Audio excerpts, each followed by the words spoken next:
Hello,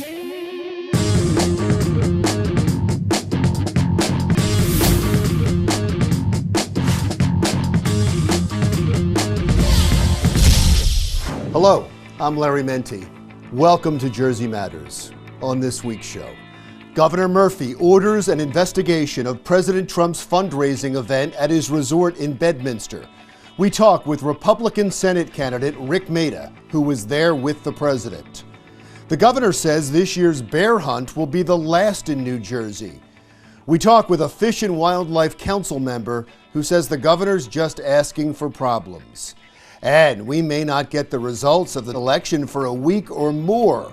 We talk with Seton Hall professor Donna Kelly and Monmouth County Clerk Christine Hanlon about the mess that may lie ahead. But first, my interview with Republican U.S. Senate candidate Rik Mehta. Sir, thank you so much for doing this interview. I really appreciate it. I was wondering what your last 24 hours have been like. Have you been getting this much attention on the campaign since you announced? Yeah, Larry, great to be here. I'll tell you, the last 24 hours have been busy, to say the least. But as such, as it goes with only 20-some days left in a very important election year. I'll tell you, as far as this election in the last 24 hours, it's unfortunate that so much attention has been given to this campaign now when we have so many other positive things to provide for the people of New Jersey that the media is now starting to pick up my campaign and how I'm challenging Cory Booker. Oh, I'm going to plead guilty as well to now paying attention when you have other more important things to talk about. But we are hyper-focused right now on COVID-19 only because the president tested positive and had to be hospitalized. And on October 1st, he had a fundraiser in Bedminster that you attended. Did you know at the time that Hope Hicks had tested positive? I did not. Was she there? I didn't see her. Okay, so you stayed away from her. Is that something you would have liked to have known? Well, so let me tell you a little bit about the fundraiser. So we were outdoors. I was at least 40 feet away from the president. The president walked in through the portico up top. We were sitting below on a patio, all completely outdoors. It was a beautiful day, a beautiful event, all socially distanced, measures taken into place, ample hand sanitizers, temperature checks before we walked in. So as far as I'm concerned, all of the right safety measures were in place. Whether I knew Hope Hicks was there or not really made no difference. And I'll maintain, as I have been on the record, I'm not concerned. How about the buffet? Was there a buffet? I don't really eat at campaign events. I don't think there was a buffet. I think people went up to get food and there were servers that, gave them food. So nobody was picking their own food and putting it on their plates at this event? I got to tell you, Larry, there's a lot of things on my mind. What was being served at a fundraiser wasn't one of them. Well, it's we got a lot of things going on in this state. It's a big deal, I do respect, because it's going to be investigated now by the governor. Are you surprised at his attention to this? Absolutely. I mean, Governor Murphy is the biggest hypocrite, and he will go down as the biggest hypocritical governor in the history of New Jersey. The amount of attention he's given to this one event when he's been to multiple events, rallies and others that he deems necessary based on the Constitution and his application of the rules is quite alarming. As far as I'm concerned, enough is enough. There's a lot of fear mongering going on. All the safety precautions were put into place. He's welcome to do the contact tracing as he deems fit. But to be honest with you, this has become a political hit job where we already know Governor Murphy is a political puppet of Joe Biden.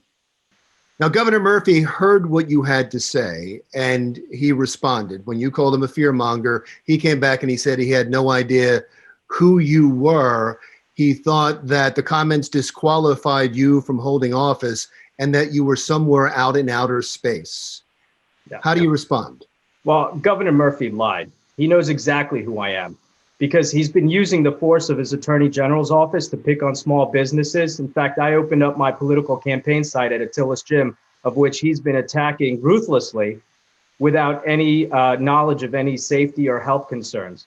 So he knows who I am. And notwithstanding the fact that I'm the first American of Indian origin to win a U.S. Senate nomination for both Democrats or Republicans. So I guess Governor Murphy doesn't really care about New Jersey history if he says he doesn't know who I am. He knows who I am. Now, for him to say that I'm not fit for public office, I think what he's doing is deflecting from the real issues. The real issues at hand is the fact that we've had the most number of COVID cases than any other state in the country. More than half of them were in long-term care facilities and nursing homes. And he knows he's being investigated by the FBI, but he doesn't talk about that. If anyone that's unfit to hold public office, it's Governor Murphy. He should resign for many reasons, this being the main one. We live in a society where we can't even take care of our elderly. What kind of society have we become? It's unfortunate that Governor Murphy has resorted to childish rhetoric. But I'll tell you, I know how to deal with temper tantrums because I have 3 boys, Larry, and the governor's just throwing another big temper tantrum because he can't seem to get his way. The reason he can't get his way is because we have a constitution, and he likes it when he doesn't have to follow it. In fact, he's the governor that said the Bill of Rights are above his pay grade, and we're showing him that they're not, and that he's obligated to follow the First Amendment, and he's got to stop interfering with political speech. Now, you've spent a lot of time going after Governor Murphy, and you're running against Cory Booker. Now, I understand why you did. I mean, I was asking the questions, and you have to take the fight that comes to you. But I'll bring up the polls again. In all the polls, he seems to be far ahead. The Cook report says this is a solid blue seat. What can you do with less than a month left to make up that ground? Well, let me tell you, Larry, first of all, we're not just challenging Cory Booker. We're challenging a Democrat machine that continues to cheat. This universal vote by mail that Governor Murphy imposed on us through executive orders, it's unconstitutional. And it's not the first time he's created sweetheart deals. Look at Cory Booker. He was allowed to keep his Senate position where he missed more than 65% of the votes to go run for a failed presidential campaign. And you look right now, he thinks he's a shoo-in because he's nowhere to be found in New Jersey. In fact, we've spent the last 25 days since Cory Booker agreed to debate me, asking when can we get that debate scheduled, and he hasn't returned calls from myself or any other news reporter out there that wants to schedule this debate. It's because he's hiding. It's because he wants to be a shoo-in without answering to the people of New Jersey. It's because a debate is meant to be a referendum on your record, and Cory Booker doesn't want to answer for his failed record. What we're doing, we're getting our message out. We're saving small businesses. We're continuing to fight for the good people of New Jersey. I've already started a constituent line. In fact, Larry, I give my cell phone number to every single New Jerseyan that asks for it because I care about this state. I care about the direction it's headed. I care about my children and what kind of state it's going to be. When you have more people leaving New Jersey than living here and more people wanting to move out because they're tired of the crushing taxes and the crushing regulations and the fact that they can't build the American dream they so desperately want to build. And now it's come to a point where they can't even feed their families. There's something wrong. And Cory Booker has to answer as to why he's not out there helping the people of New Jersey throughout the state. He has no problems campaigning in Pennsylvania for Joe Biden, but he's not here for the people of New Jersey. Let me go back to something you said in the beginning. You said this is unconstitutional, the ballots that were sent out to houses, the mail-in ballots. Will you challenge the results of this election based on that in court? It's going to depend on the facts. But I tell you right now, the amount of reports we've gotten for voter fraud, missed ballots, ballots being sent to people that have either moved away or passed away, it's actually unprecedented and unfounded. I'm a little beside myself that how can you have a free and fair election and a democracy built on such a poor system? Even the county clerks are so overwhelmed on the process change that Governor Murphy has implemented. He doesn't listen to anybody. This is one of the biggest problems. If you actually sat down and had conversations with the county clerks, the right way to do things, you'd know. It doesn't make sense that you can line up at the Motor Vehicle Commission because you have to, because they have antiquated IT and computer systems to get your driver's license, but you can't line up to go vote in the machine. And right now, people are already starting to line up at secure drop boxes. You saw that in Monmouth County just yesterday.